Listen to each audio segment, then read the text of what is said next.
자, 한번 빗이라는 번들러를 조금만 들여다볼게요. 사실 제가 지금부터 하려는 얘기는 어떤 번들러든 크게 상관없는 공통적인 얘기도 있고 이제 빗만의 그런 얘기도 좀 있을 예정이에요. 제가 구분해서 설명을 드리도록 할게요. 자, 빗으로 일단 빈 프로젝트를 한번 만들어 보겠습니다. 자, create 하고 테스트 프로젝트 리액트를 한번 만들어 볼게요. 리액트 강좌는 아니지만 한번 재미로 만들어 보겠습니다. 자, 열고 보시면 이제 이런 기본적인 코드가 있죠. yarn install. 그동안 우리는 조금 이거를 정리를 해줄게요. 너무 불필요한 예제 화면이 많아서 그냥 편의상 좀 제거를 해보겠습니다. 자, 이렇게 지우고 yarn dev를 실행시키면 이렇게 열리죠. 그러면 클릭을 하면은 카운터가 올라가는 예제가 생겨 있습니다. 자, 그러면 얀 빌드를 했을 때 무슨 일이 생기는가?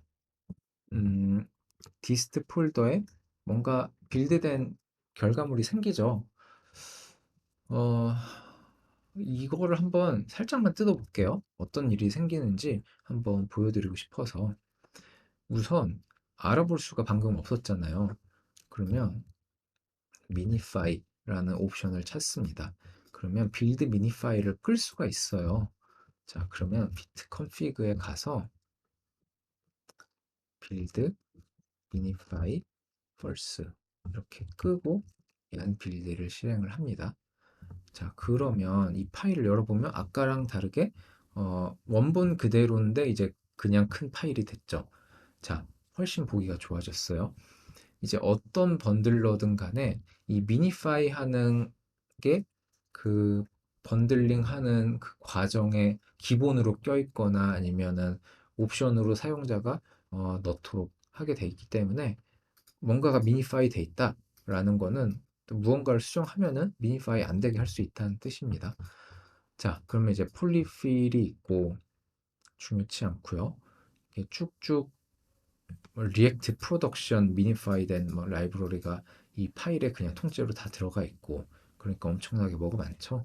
근데 사실 우리가 이 어플리케이션에서 우리가 작성한 건 아니지만 실제 이 어플리케이션 코드는 이게 전부잖아요. 그거는 이제 맨 아래에 가면 있습니다. 자, 맨 아래에 갔더니 자, 익숙한 게 보이죠? 앱이라는 게 있고 앱은 리액트의 익스포츠에 있는 use state라는 함수를 실행을 시키는데 자,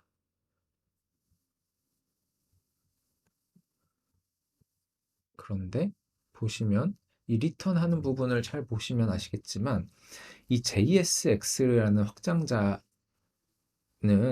브라우저가 이해할 수 있는 게 아니거든요. 브라우저는 JSX라는 게 뭔지 몰라요. 그냥 우리가 만들어낸 거고 그거를 사용하려면 결국엔 브라우저가 이해할 수 있는 JS 파일로 바꿔야 되는 거거든요. 그 트랜스파일 하는 과정이 번들러에 포함되어 있었던 거고 그래서 결국에는 무슨 일이 일어나냐면 자 div가 있죠. 이거를 이렇게 놓고 보는 게 더 낫겠네요. 자 div가 있고 지금 이 위에 이렇게 해볼게요. 자, 이 div이고 클래스 네임이 앱이죠. 클래스 네임이 앱. 그리고 children으로 해서 배열이 있고 자, 대강 구조가 보이시죠? 그 children이 하나, 두 개 있는 셈이죠. 그 첫 번째 children은 h1인데 그거의 children은 bit 플러스 react라는 스트링이 들어가 있는 형태고 두 번째 children은 또 이제 div인데 걔의 클래스 네임은 카드이고 걔의 children은 또 이제 버튼이 있고 버튼의 온 클릭은 set count를 실행을 하는 그런 형태고 그 버튼의 children은 또 count is 하고 count라는 변수 이렇게 두 가지가 들어가는 이런 구조예요. 그러면 이제 JSXS와 JSX 이 두 함수가 실제로 뭔가 이 엘리먼트를 만들고 값을 세팅하고 또 이런 온클릭 이벤트 리스너를 달아주는 기능을 하는 함수겠구나 라는 걸 이제 우리가 이해를 할 수가 있게 되겠죠. 실제 구현을 어떻게 했느냐는 전혀 다른 얘기지만 대강 어떻게 돌아가는지는 우리가 이렇게 보고 알 수가 있는 거예요. 그리고 이제 번들러가 해주는 것들 중에 또 다른 거는 우리가 environment variable이라는 거를 되게 자주 쓰게 되는데 그런 거의 값을 치환해주는 일도 합니다. 자, 이한 빌드를 다시 한번 해볼게요. 맨 밑으로 가보면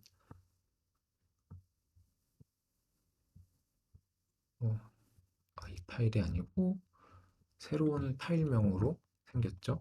가보면 콘솔 로그 프로덕션. 자, 분명히 저는 이 변수를 프린트하도록 했는데 결과물은 이렇게 프로덕션으로 치환이 됐죠. 이것도 사실 번들러가 해준 거예요. 자, 그러면 어, 여러 번들러들이 있는데 빛이 어떤 면에서 좋은 건지 살짝만 들여다볼게요. 사실 제가 트위터에서 많이 얘기를 하긴 하지만 개발자에게 영어 공부는 진짜 어떤 프로그래밍 언어를 공부하는 것보다 더 중요하다고 생각을 하는데 어, 영어를 잘하게 되는 것도 중요하지만 그냥 영어에 대한 부담감 같은 걸 줄이는 방향도 굉장히 중요하다고 생각하거든요.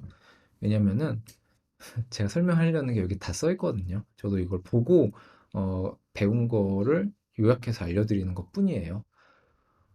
음, 이제 기존에 이런 프로젝트를 만들잖아요.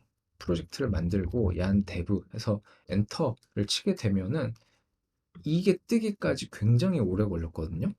그 만약 개발을 올해 처음 시작하셨고 빗으로 처음 시작하셨다 그러면 모르실 수 있는데 뭔가 얀 데브 엔터를 쳤을 때 무언가를 쓸 수 있게 되기까지 막 짧게는 몇 초에서 막 1, 2분 뭐 그 이상까지 걸리는 그런 프로젝트들이 굉장히 많아요. 그 이유는 뭐냐면 그 지난 에피소드에서 말씀드렸지만 이 프론트엔드 프로젝트를 배포할 때 우리가 얀 빌드 이렇게 치면은 이 디스트 폴더에 생기는 이 스태틱한 파일들 있잖아요. 이거를 브라우저에 로드해야 되거든요. 왜냐하면 말씀드렸듯이 JSX는 브라우저가 알 수 없는 형태의 컨텐츠이기 때문에 브라우저가 알 수 있게 트랜스파일을 다 해줘야 돼요. 그러면 얀 데브를 입력했을 때 벌어지는 일은 이 프로젝트를 전체를 빌드를 하게 돼요. 그러니까 얀 빌드를 하는 것과 거의 같은 상황인데 대신에 이제 노드 인바이러먼트가 디벨롭먼트이다 라는 거랑 뭐 플러스 알파가 벌어지는 거거든요.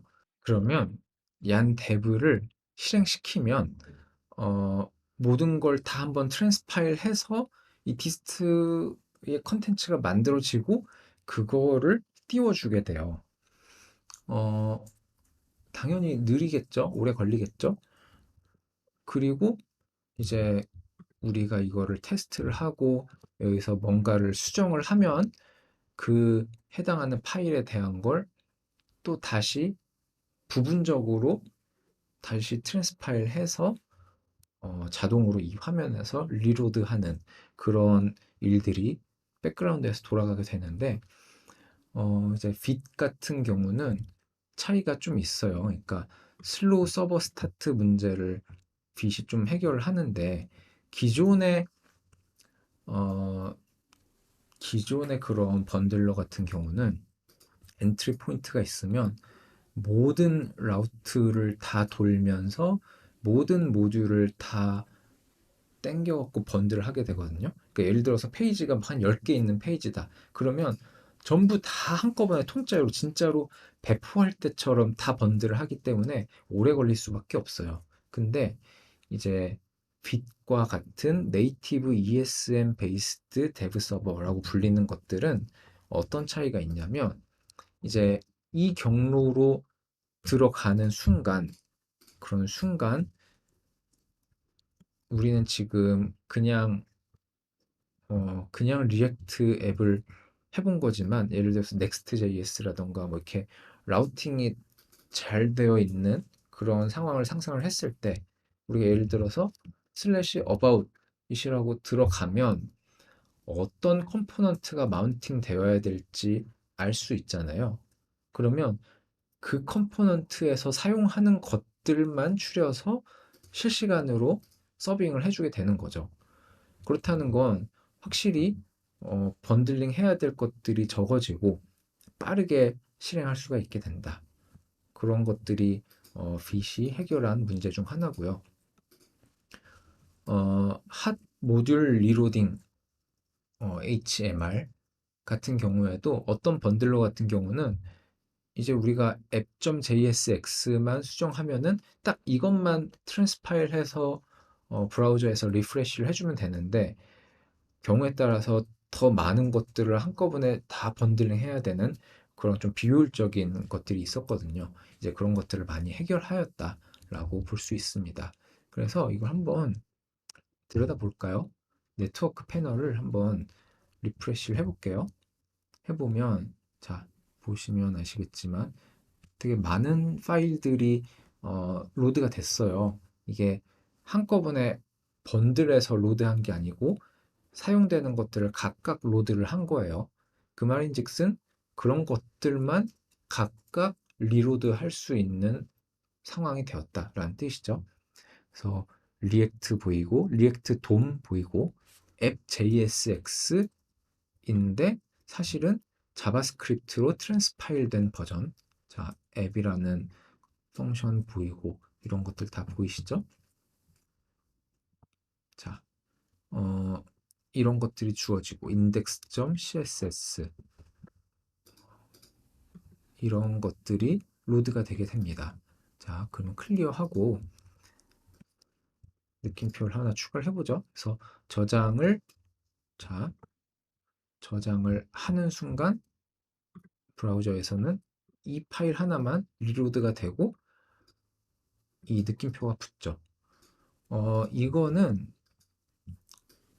import meta hot이라는 오브젝트가 있는데 이게 빛이 인젝트한 그런 일종의 기능인데 한 모듈 리플레이스를 하기 위해서 이런 코드가 변동 사항을 이 데브 서버와 같이 맞물려서 브라우저 사이에서 중계를 해주는 거라고 보시면 됩니다. 그리고 이제 왜 프로덕션에서는 번들링을 하는가? 그러니까 지금 아까 우리가 브라우저에서는 이렇게 여러 개의 파일들로 로드를 했는데 왜 프로덕션에서는 아까 우리가 그 얀 빌드를 했을 때 index.js라는 하나의 파일로 이렇게 큰 하나의 파일로 뭉쳤는지 뭐 그런 거에 대한 설명도 여기에 잘 써 있어요. 어, 제가 일일이 다 말씀을 드릴 필요는 없고 이런 것들을 한번 읽어보시면은 아, 왜 이런 걸 쓰게 됐구나라는 거를 아실 수 있게 될 거예요. 사실 이런 거를 알고 쓰는 거랑 모르고 쓰는 거랑 꽤 큰 차이가 있는 것 같아서 한번 이런 페이지가 있는 걸 아마 생각도 못 하신 분들이 많을 것 같아서 보여드리고 싶었고요. 또 사실 요즘 번역 기능이 워낙 좋잖아요. 그래서 번역을 해서 보실 수도 있습니다. 하지만 좀 느리더라도 영어로 보는 거를 추천을 드리는 거는 그런 가운데 이제 접하는 그런 어휘들이 점점 처음에는 엄청 오래 걸리더라도 자꾸 보다 보면 점점 빨라질 거예요. 그러면 개발 문서들을 보는 게 점점 수월해지고 부담감이 줄어들 거라 생각해서 늦었다고 생각하시더라도 지금이 가장 좋은 타임입니다. 더 나중에 진짜 일이 급한데 문서를 봐야 되는데 읽기가 너무 부담되면은 급한 일을 할 수가 없잖아요. 그러니까 지금부터 계속 보시면 좋을 것 같아서 한번 소개를 시켜드렸습니다.